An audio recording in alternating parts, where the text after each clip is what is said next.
Hey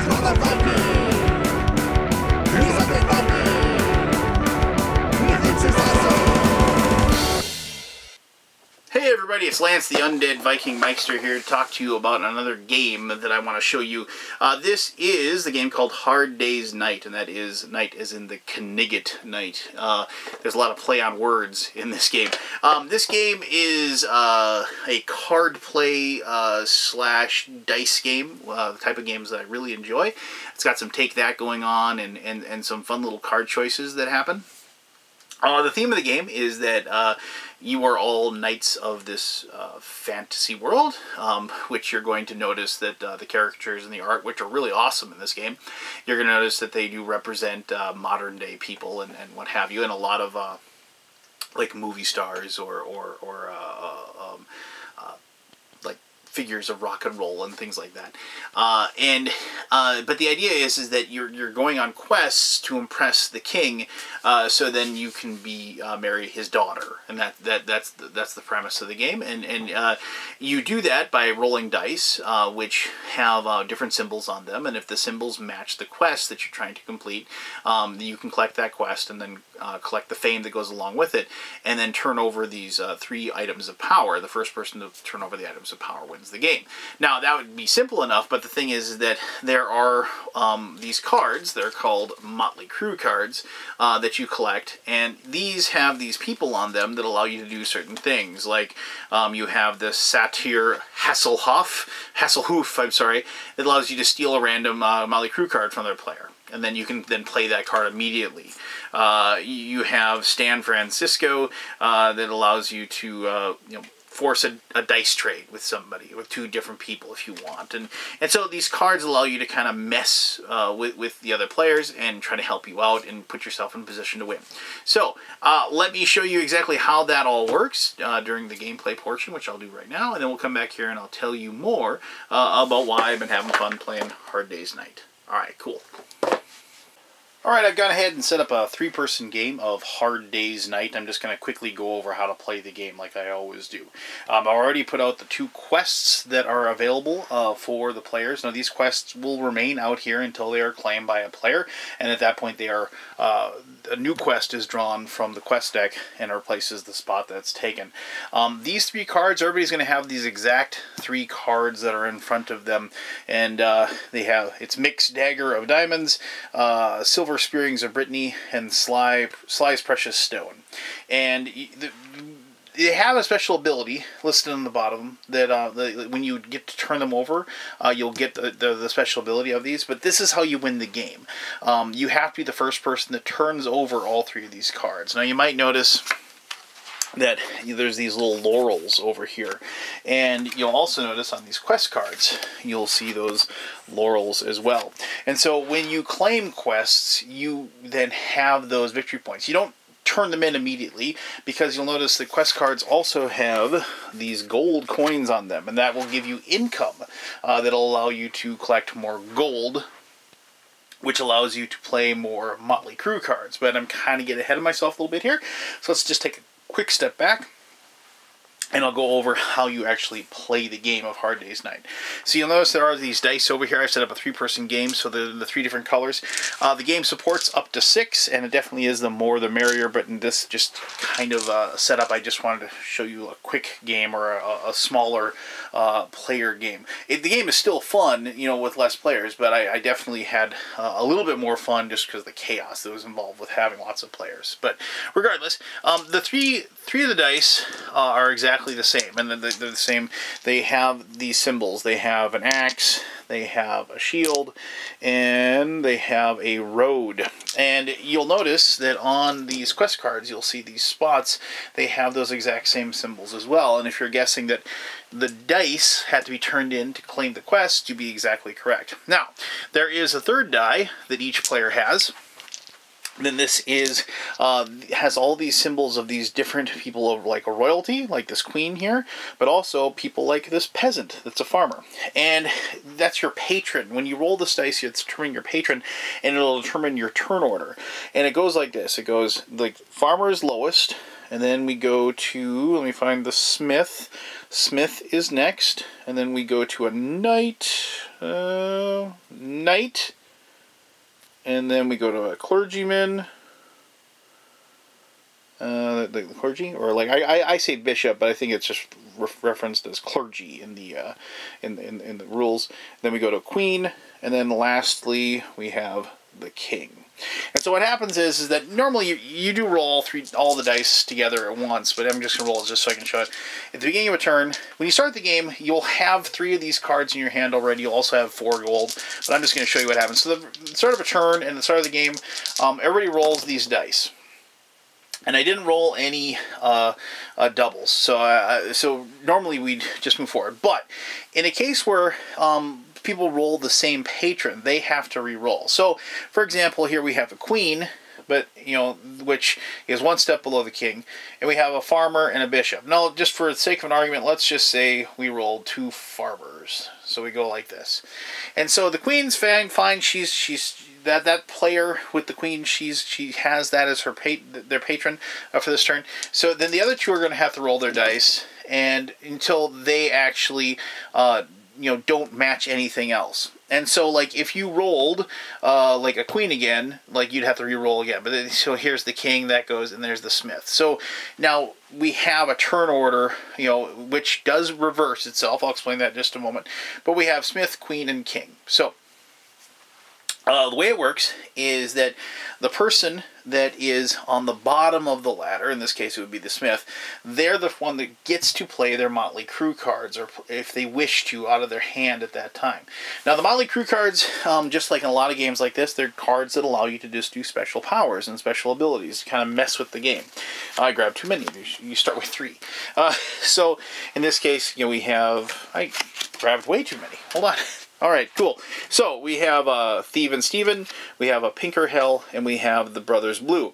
Now, normally most of these cards are only played on your turn, but some cards like the Brothers Blue, which are just played only to defend yourself against other people playing these cards on you, that is played in reaction. Now, each of these cards has like a gold coin marker up here.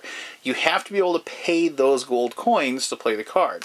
And so you have situations here where it's like Thief and Stephen has 2 gold coins, and you can see if you play that, you can steal 1 action die, or up to 3 coins from a player, give the stolen die or coins to another player, or keep them for yourself. So now, what I haven't done yet is I haven't rolled everybody's dice as well. So I apologize, I should have done that. But what each person will have, so let's just roll, like, here's green. So green had those. We'll set that like that. Red, we'll have these, like so. And blue, we'll have that. All right, so what green would go, and they can look at they have a road, which then would probably be able to claim that particular card. But even though they're the first person that gets to play their Motley Crue cards first, they're going to be the last person to claim a quest. And so the thing is that if these other players, if they're worried that they're going to be able to like take that out from underneath them, they might have to like do some messing with the other people or try to change things up. Now you could, as like a Thief and Stephen card, you can pay those 2 coins. You can steal an action die up to 3 gold from somebody. So stealing 3 gold is actually pretty good because that prevents them from playing cards because they don't have a lot of money. But since he's got a road and an axe and he needs a shield, he can look over here and he could play like a Thief and Stephen card and pay the 2 gold back in the pot and just take that person's shield and then place it within their side. Now they're going to get that die back at the end of the round, but in this case he's got the 3 cards that he needs to be able to collect this particular quest if it's still available. And then they paid 2 gold. They started with 4 gold at the beginning of the game. You turn that into the discard pile like so, and then he's also got the Pinker Hell card, which allowed them to change 1 action die of any player, including yourself, to whatever action you choose. So then he could look and kind of see other people and see if he thought there were any danger of like taking anything from them. And now remember, if one of these other players had a block card, they could have played that to prevent them from doing it. So like maybe he'll pay his last 2 gold and because he's worried about this player, the queen player, being able to steal one of his cards, his road card, and put it in there and maybe get this ahead, he's going to go ahead and he's going to take like maybe that shield card, and he's going to play Pinkerhell, and he's going to turn it to whatever he wants, and he's going to put another axe there. So basically, all you got is a bunch of axes. Hopefully the cards they play won't in turn be able to change things up. So, I'm not going to draw up cards to the other two players, but that's kind of how the Motley Crue cards. As long as you have gold, you can keep paying and playing them as much as you can. But played all the cards. The other person can go. Maybe on Red's turn they just choose not to play any of the Motley Crue cards, and maybe none of them are really helpful. And then on this one, like they play one that allows them to change one of their dice, and they change it to a road, like so. So then you get done with all of them done the Motley Crue cards. Now each player then will go ahead, and if they can, they'll claim a quest. And so this person, they can use this road that matches up with this road here, and they can claim this quest, the Dream Quest of Unknown Kahuna. And they can place that over in their system. Remember, that is a 1 gold there. And then this player, the middle player, the one that rolled the queen, won't be able to turn anything. They don't have anything that matches up. But now, they can say, well, here, I'm going to use my road, my axe, and my shield. I'm going to collect the Disc of EverQuest, and they're going to collect that one. And then we give that one back over to that player. Now, after you've collected these, you can, if you want, either hold on to your quest and keep it for income, or you can turn it in and score one of the cards. Now, so if you want to do that, you say, I'm going to turn in this quest. You turn it in which case the quest goes to the bottom of the deck, like so. And you flip over the card, and it shows that you have used it. Now, if you notice that the special ability of the Sly's Precious Stone is that it keeps your Motley Crue card when blocked and replay when possible at full cost. So if you played one, they played that Brothers Blue card, they blocked it, you could then turn around and play it again. So as soon as you use it, because it's a one-time use, you have to just turn around like that, or we turn them to the side like so, to show that we'd used up the ability and it can't be used again. But beginning the next turn, you do the exact same thing again, except for in this case you do income. If you have more than 2 income, you collect that from the bank. If you have 2 or if you have 1 or no income, you just automatically give 2. The king feels sorry for you and he gives you 2 gold, and so you have a little bit of gold to start the next turn. If you didn't take a quest card, you get to draw 2 Motley Crue cards. If you did take a quest card, you don't get to draw any cards in that turn. So, even though we did grab a quest and we scored that, maybe that wasn't the best idea to do because of the fact now we don't get to take any Motley Crue cards, and we just got to kind of hope that nobody messes with us or that we can score that quest. But before we do that, we got to turn 2 more quests over. So we're going to turn over, and this is, you can see this one's a 3-1, so you need 3 shields, and then you'd get that one, the Romance versus Zombies. And let's see what this one is. The King of the Hill quest. And so this is 2 roads and a shield. And so you can go ahead and put those down as well. And so, and I should mention that the arts are really, really good on these, and they're funny, and there's little things on the bottom here, True Romance versus Zombies, fight alongside Dame Jennifer with her helmet hair, which is the shield, as she beats Angelina Zombie with an ugly stick, which is the axe, and free Prince Brad from Ye Old Pit of Despair. And so, it's one of those little funny comments or whatever. So, as I said, basically the theme of the game is that you're trying to impress the king so you can marry his daughter.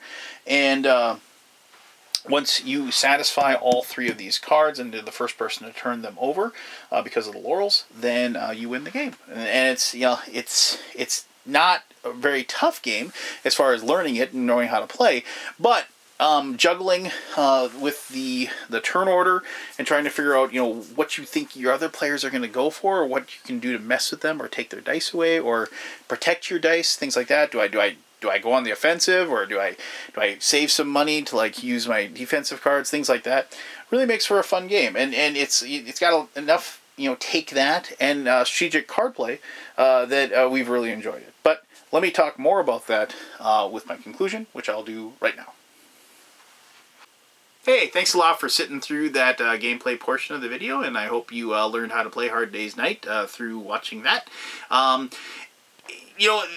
mentioned in there that like the game can support up to 6 people, and I mentioned that like in my opinion, 6 people, when I played it with 6 or 5, I had the most fun with the game in that route. Now that doesn't mean it wasn't fun with less. I mean, I played with my daughter, played it with my wife, and we had a heck of a lot of fun playing a 3-person game as well, and 4 and 5 for that matter, and 6, all the gamut. And because of the fact that, but it suits every number of people pretty well, but the tactics and the strategy of it actually change up pretty well. With 3 people, you can kind of play 2 people off of each other and kind of like wait in the weeds or wait for your moment to strike, so to speak. But with 5 or 6, the game becomes really, really chaotic. And there's actually a card that I didn't get to show you, and I apologize for that. There is a card, and if I can find it, here we go. So Lady Ella Gagant. Yeah, okay. But what Lady Ella Gagant does, it actually allows you to switch patrons. So, and with 6 people, what you don't really, obviously because there's 6 different spots on the die, with 6 people, eventually one person is going to be each one of those roles. And what Lady Ella Gagant allows you to do, it allows you to actually adjust yourself in the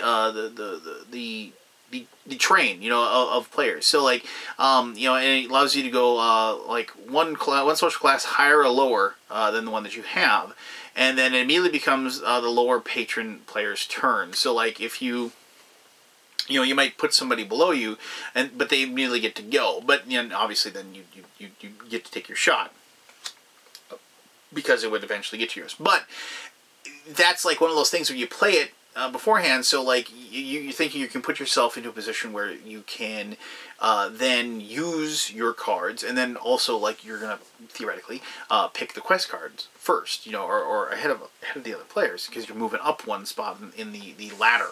But no, so that's where like I find the game to be the most fun. The most fun part of the game for me, well, I mean, it's the take that aspect and like being able to mess with other people. But I really like the kind of weird bluffing, kind of guessing what other people are up to, and trying to figure out like what quests do I think you're going to qualify for. Do I think you're holding on to a certain type of card? Do I take a chance that that you can't block me if I try to steal that die from you? Things like that. And the turn order aspect is probably the most fun part for me, because especially with 6 people, because of the fact that if you are, say, like the queen, so you're not like the king, you don't get to pick first, but you have all these people ahead of you that are like slowly getting to you, and you're watching them choose what they do. Trying to discern, like what their intentions are, or trying to defend yourself against like, the actions they're taking against you. So like you start off like, okay, I got this on these are my dice, and this is what I rolled, and you have this mentality, okay, I have exactly what I need to do this, it'll work with this card. But before it can even get to you, the chaos and the randomness of the other people playing the cards totally changes that up, and all of a sudden my plans and my strategy that I had is turned on its ear, and now I got to figure out what else I'm going to do.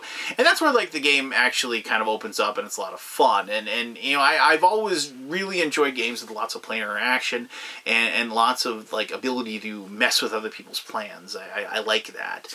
And there's a whole social aspect of the game, and you know what I mean, like the curse you, don't you do it, that kind of thing. That then the game kind of becomes the purpose of sitting at the table with all your friends and laughing and having a good time.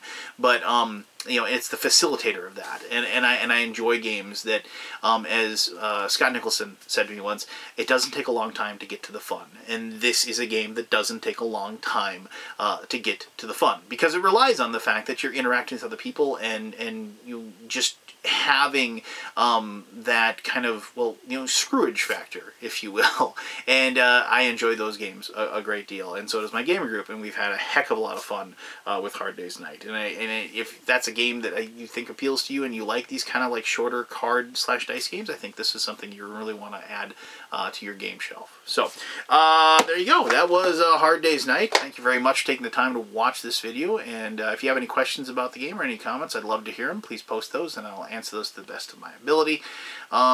As always, like I said, I really appreciate you taking the time to watch this. And until next time, this was me, Undead Viking, telling you to have yourself one heck of an awesome day. All right, bye-bye.